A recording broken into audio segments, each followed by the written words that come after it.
That morning, Dr. Watson never imagined that a single knock on their door would force him to confront the one secret he'd buried forever and put Sherlock Holmes in mortal danger. The unwelcome dawn.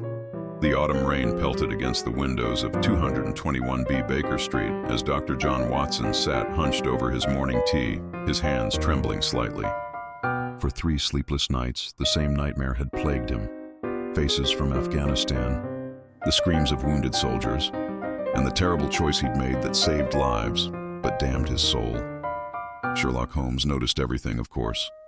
The way Watson's left hand unconsciously reached for his old war wound, how his eyes darted to the door every time footsteps echoed in the hallway below, the military precision with which he checked the locks each evening. "Watson," Holmes said carefully, setting down his violin. "You've been expecting someone. It wasn't a question." Holmes never asked questions when he already knew the answers. "I pray to God they never find me," Watson whispered, his voice barely audible above the rain. But he still didn't know that his prayer had already gone unanswered. But the truly terrifying thing was about to knock on their door. The ghost from Kandahar. 3 sharp, measured knocks echoed through the flat. Not the random pattern of Mrs. Hudson or the urgent rhythm of Inspector Lestrade. These knocks carried military discipline and menace. Watson's teacup shattered on the floor. "I'll answer it," Holmes said, but Watson was already on his feet, his service revolver appearing in his hand with practiced ease. "No, Holmes, this one's mine." When Watson opened the door, a tall man in a weathered military coat stood in the shadows of the hallway. His left eye was covered by a black patch and jagged scars ran down the right side of his face. But Watson recognized him immediately. "Hello, Johnny," the man said with a voice like grinding glass. "Thought you could hide forever, did you?" "Colonel Marcus Whitmore, formerly of Her Majesty's Afghan Regiment." "I believe we have unfinished business." Watson's face went ashen. "Marcus, I thought you were dead." "Dead?" Whitmore laughed bitterly.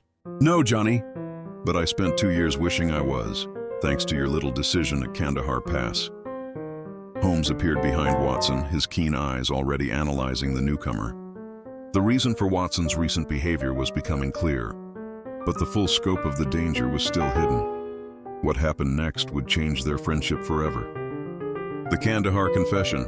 Whitmore pushed past Watson into the sitting room, his heavy boots leaving muddy prints on the Persian rug. Holmes remained calm, but his hand moved subtly toward the poker beside the fireplace. "Tell him, Johnny," Whitmore snarled. "Tell your precious detective friend what really happened at Kandahar Pass. Tell him how Dr. John Watson, the noble army surgeon, left his commanding officer and 20 good men to die." Watson sank into his chair, his face buried in his hands. "Holmes, there's something I never told you about how I was wounded in Afghanistan." "Watson, you don't need to." "No, I do." Watson looked up, his eyes filled with anguish. It was 1878. We were pinned down by Afghan fighters in a mountain pass. I was the regimental doctor, but I was also the only one who knew the safe route back to base camp. Holmes listened intently as Watson continued, his voice growing stronger. "Colonel Whitmore ordered me to stay and treat the wounded, even though the enemy was closing in. But I had intelligence that 20 British families were being held hostage in a village 15 miles away. If I didn't get that information back to headquarters within 6 hours, they would all be executed." Whitmore's scarred face twisted with rage. "So you abandoned us? You left your commanding officer and ran like a coward." But Watson's next words revealed the shocking truth. The impossible choice. Watson stood up, and for the first time in days, his voice was steady. "I didn't run, Marcus. I made the hardest decision of my life. I stayed long enough to stabilize the wounded.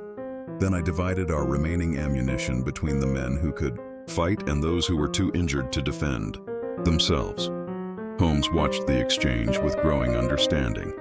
"I left detailed medical instructions for treating the wounded, and I took the most dangerous route back to base, across the exposed ridge where Afghan snipers were positioned.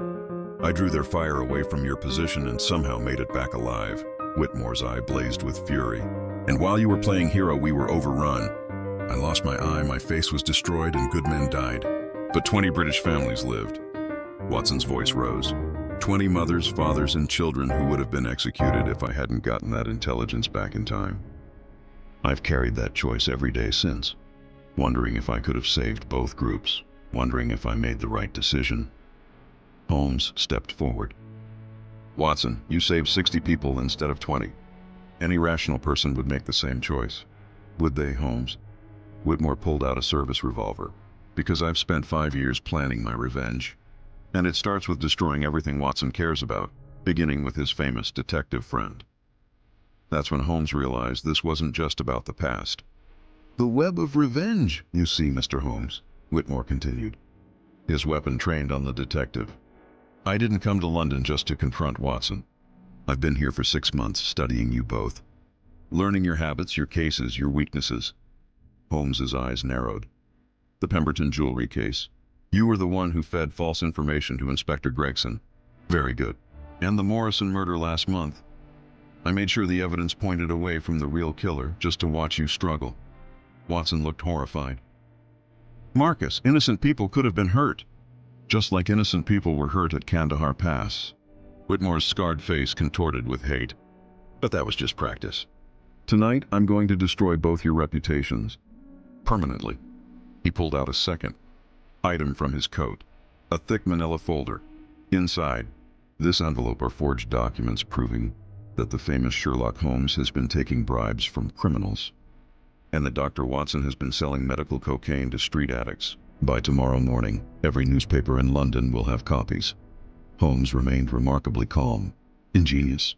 Destroy our credibility so completely that even if we survive tonight, our careers and friendship would be over. But what Whitmore didn't know was that Holmes had been expecting something like this for the past 3 days. Holmes had been setting a trap of his own. The detective's gambit, Colonel Whitmore, Holmes said with his characteristic cool smile. Before you proceed with your revenge, there's something you should know. I've been aware of your presence in London for quite some time. Whitmore's confidence flickered. Impossible, is it? Did you really think you could shadow a consulting detective for 6 months without being noticed? I've been tracking your movements since the 3rd week of your arrival. Holmes walked calmly to his desk and opened a drawer. Inside here are detailed photographs of you meeting with known forgers, documented evidence of your interference in active police cases, and sworn statements from 3 witnesses who saw you threatening Dr. Watson's former patients. You're bluffing, am I?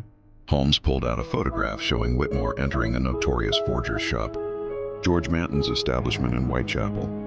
You paid him £40 to create those false documents. He's already been arrested and has confessed to everything in exchange for a reduced sentence. Watson stared at Holmes in amazement. You knew this was coming? Watson, you've been my closest companion for over a decade. Did you think I wouldn't notice when someone from your past was hunting you? I've been protecting you while gathering evidence against our colonel here. But Whitmore had one final, desperate card to play. The desperate final move. Whitmore's hand tightened on his revolver. Then we'll do this the simple way. I'll kill you both and make it look like a burglary gone wrong. That would be problematic, Holmes replied casually. You see, Inspector Lestrade and 6 constables are currently positioned outside this building. They've been there for the past hour, as if summoned by Holmes's words. Heavy footsteps echoed on the stairs. You see, Colonel, your mistake was assuming that Watson never told me about Kandahar Pass. He did, 3 years ago, during the Jefferson Hope case. He was having nightmares then too, and I encouraged him to share the burden. Watson looked stunned. You knew? All this time, of course I knew. And I also knew that someday, someone from that day would come looking for revenge. So I've been prepared.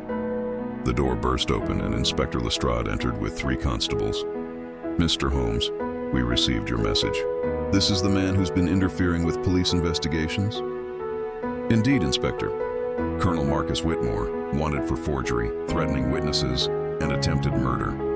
I believe you'll find his rooms contain all the evidence you need.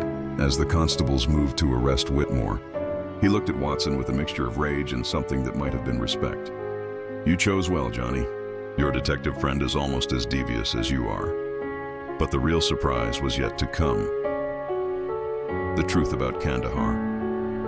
After Whitmore was led away, Watson slumped in his chair, emotionally drained. Holmes, I can't believe you've known all this time and never said anything. Watson, there was nothing to say. You made an impossible choice under terrible circumstances, and you chose to save the greater number of lives. That decision defines your character better than any comfortable choice ever could. Holmes sat across from his friend. But there's something else you should know. Something I discovered during my investigation of Whitmore. He pulled out an official military document. This is Colonel Whitmore's service record. 3 weeks after Kandahar Pass, he was court-martialed for cowardice under fire. Watson's eyes widened. What? The official report states that when Afghan fighters overran your position, Whitmore abandoned his post and fled, leaving his men to fight without leadership. The survivors testified that if he had maintained command, casualties would have been much lighter. My God. He blamed me for his own failure. More than that, Watson. The 20 families you saved? One of them was the family of General Morrison, who later wrote a commendation recommending you for a Medal of Valor. You never received it because you were recovering from your wound and had already been invalided home. Holmes handed Watson another document. Your medal, along with a personal note of thanks from Queen Victoria herself. Watson stared at the documents, tears in his eyes. All these years, I thought I might have made the wrong choice.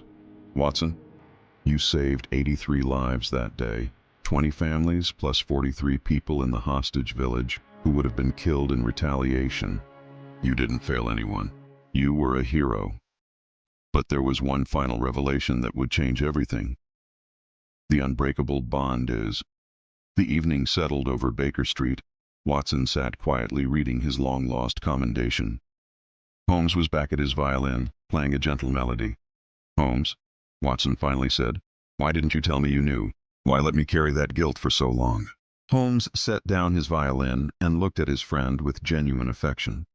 Because, my dear Watson, guilt was never the real burden you were carrying. You were carrying the loneliness of believing that no one could understand the weight of such a decision. I wanted you to know that you weren't alone, but I needed you to reach that understanding yourself.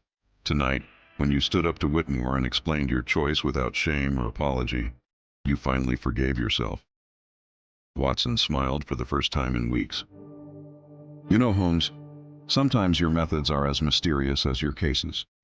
Elementary, my dear Watson. The finest friendships are built not on shared comfortable moments, but on weathering storms together. A soft knock interrupted them. Mrs. Hudson entered with a tea service and a small smile. Gentlemen, I thought you might like some proper tea after all that excitement. And Dr. Watson, there's a young lady downstairs who says she's the daughter of one of the families you saved in Afghanistan. She's been looking for you for 5 years to say thank you. Watson's eyes filled with tears as Holmes placed a hand on his shoulder. You see, Watson, some debts of gratitude take decades to find their way home.